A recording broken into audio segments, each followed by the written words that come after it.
안녕하세요. 네, 저는 또 이렇게 새벽에 에드먼튼 시내 구경을 나가보았습니다. 제가 처음 에드먼튼에 왔던 게 1995년이었었는데요. 그때 제가 에드먼튼에 와서 영어 공부를 하고 캐나다에 대해서 알게 되고 그렇게 해서 지금까지 이렇게 캐나다 이민으로 이어져서 지금 이런 삶을 살게 되었는데요.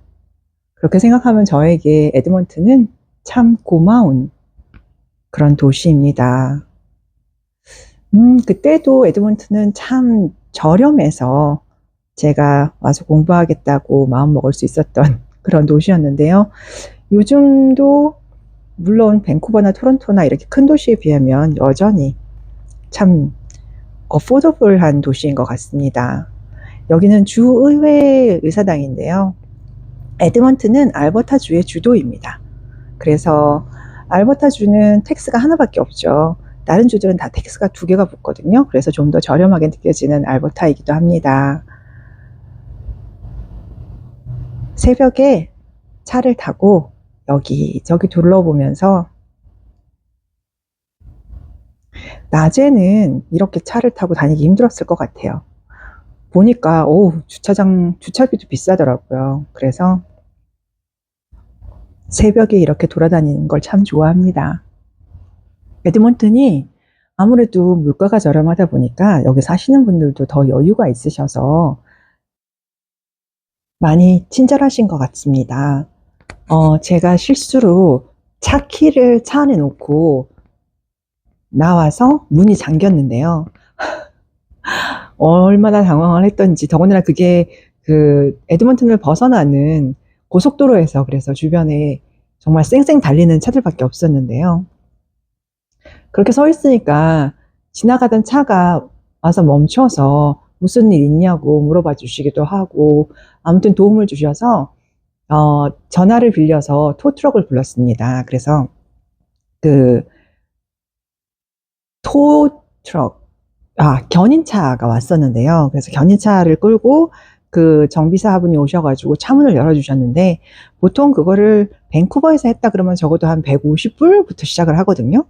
그리고 아마 토론토였으면 한 200불부터 시작을 했을 것 같은데 그래서 마음에 각오를 하고 있었는데 오셔서 문을 이렇게 열어주시더니 50불 이러시는 거예요. 너무 감사했었습니다. 예, 그래서 너무 저렴하게 차문을 열고 두 번 다시는 정말 두 번 다시는 아니라 뭐 하다 보면 그런 일은 가끔 실수로 벌어지긴 하는데요. 한 번 더 살펴서 차 키는 꼭 가지고 차에서 내리자를 생각하기도 했습니다. 제가 그렇게 차 키를 놓고 어떻게 하다 보니까 차문이 잠겼어 하고 있는데 저를 도와주셨던 분이 할아버지셨는데 할아버지께서 나도 옛날에 그랬어. 한번 그랬던 적이 있는데 그러면서 레슨을 배우게 되는 거지. 근데 내가 그렇게 실수로 차문이 잠기고 차 키가 안에 있었을 때 그때는 마이너스 25도였어 라고 얘기하시는데 정말 빵 터졌었습니다. 네, 에드먼튼은 겨울이 굉장히 추운 곳이거든요. 제가 있었던 1995년도에 제 기억으로 제가 마이너스 50도를 처음 경험해 봤던, 그러니까 체감 온도가 마이너스 50도였거든요. 여기는 겨울에 주차를 하시면 그 차를 이렇게 전선으로 연결을 해서 콘센트에다 꽂아 놓으셔야 돼요. 안 그러면 시동이 안 걸립니다.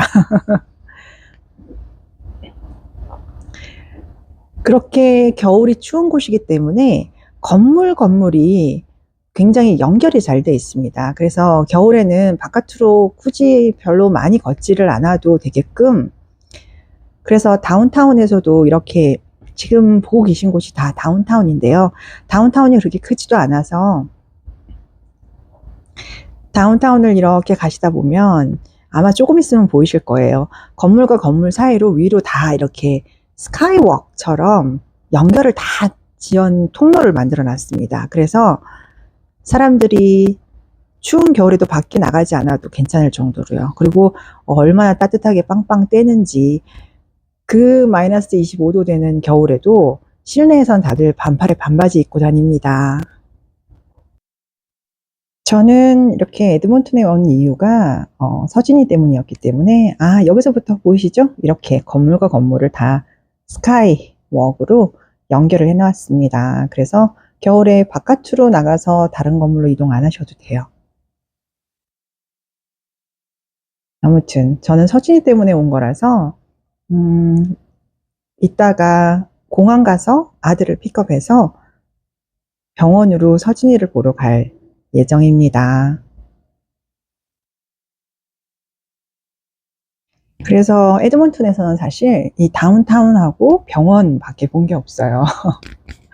물론 장 보러 갔었기 때문에 코스코하고 한인마트를 가보기도 했었는데요.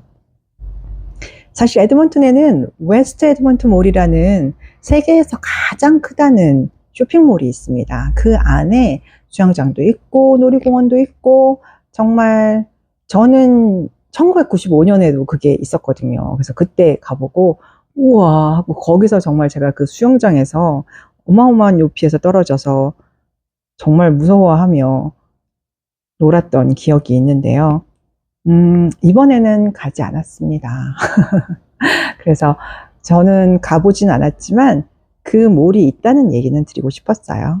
안 그래도 서진이 엄마가 계속 이렇게 병원에만 있으셔서 어떡해요, 언니 제발 에드먼튼 구경 좀 하세요 하는데, 목적이 서진이를 보러 간 거라서 별로 그렇게 돌아다니고 싶지는 않았었습니다. 뭐 쇼핑을 좋아하지도 않아서 쇼핑몰을 그닥 좋아하지는 않거든요. 그래서 새벽에 이렇게 차 타고 다운타운 한 바퀴 돌아본 걸로 충분했습니다.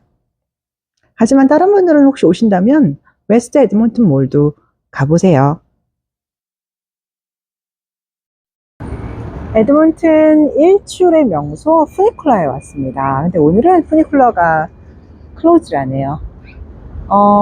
100 스트리트 푸니쿨러에 오시면 멋진 일출과 함께 이렇게 에드먼튼의 여러 전경을 보실 수가 있습니다. 푸니쿨러로 내려가시든지 아니면 이렇게 걸어 내려가시든지 되네요. 이야, 이렇게 여기서 해 뜨는 걸 보실 수가 있고, 에드먼튼을 가로지르는 이 멋진 강과 함께 다운타운 바로 옆에 있기도 합니다. 좀 더 천천히 움직여야겠죠? 이렇게 보시면 다운타운이고요. 여기 테라스 빌딩과 옆에는 호텔인 것 같아요. 근데 와우, 여기 주차가 미쳤습니다. 저 호텔 주차장에 잠깐 제가 들어갔었는데요. 프라이빗 파킹이더라고요. 그래서 돈 내면 되지 뭐 했는데 시간당 9불입니다. 네, 참고하세요.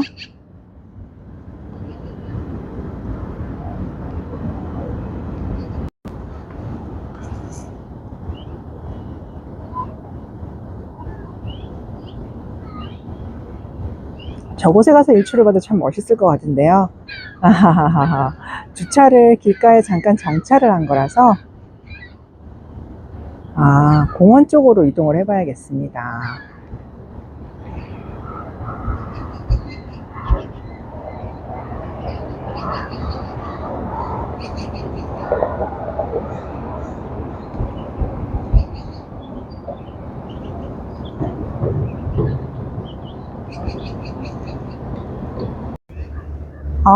일출 보러 나왔는데 지금 저 빌딩에 비친 색이 저게 햇빛이거든요. 일출이 해가 떴습니다. 오면서 제가 봤는데 아주 뻘겋게 떴는데요. 제가 구글로 일출 스팟을 찾았을 때 거기서 가라고 했던 곳에서는 일출을 볼 수가 없네요. 네, 제가 썸머라고 쳤어야 되는데 썸머를 안 치고 그냥 Where's the best Edmonton's sunrise spot 이렇게 쳤더니 여기라고 가르쳐 줬는데, 여름에는 지금 해가 굉장히 더 왼쪽으로, 한참 왼쪽에서 지금 떠서 그 구글에서 여기가 베스트 스팟이야 하면서 보여줬던 그 사진들을 찍을 수가 없습니다. 제가 그걸 깜빡했네요. 저희 집에서도 정말 이게 여름이냐 겨울이냐에 따라서 해 뜨는 위치가 굉장히 달라지거든요. 그렇기 때문에 한국에서는 제가 해 뜨는 자리를 늘 지켜보진 않아서 정확하게 말을 못하겠지만, 북미 캐나다 밴쿠버 쪽, 그리고 에드먼튼도 그렇네요. 이런 쪽에서는 여름과 겨울에 일출 포인트가 굉장히 달라집니다. 왜냐하면 해가 굉장히 많이 움직여 있거든요. 그래서 혹시 저처럼 이렇게 구글을 찾아서 처음 여행 간 도시에서 일출 스팟을 찾으실 때는 꼭 계절을 썸머인지 윈터인지 넣고 찾으시길요. 저 같은 실수하지 마시길요. 그리고 저쪽에 제가 아까 갔었던 그 푸니쿨라 옆에 있는 그 주차장, 주차비가 1시간에 9불인 그 호텔도 보이네요. 여기가 에드먼튼 다운타운입니다. 제게 있어서 이 강은 제가 저의 20대 정말 한창 불안했던, 미래가 불투명해서 뭘 어떻게 해야 될지 몰랐던 그 시기를 보냈던 곳이, 그러니까 제가 1995년도에 에드먼튼에 왔었거든요. 예, 그 에드먼튼을 51세가 돼서 와우, 2024년에 다시 와보는 감회가 새롭기도 합니다.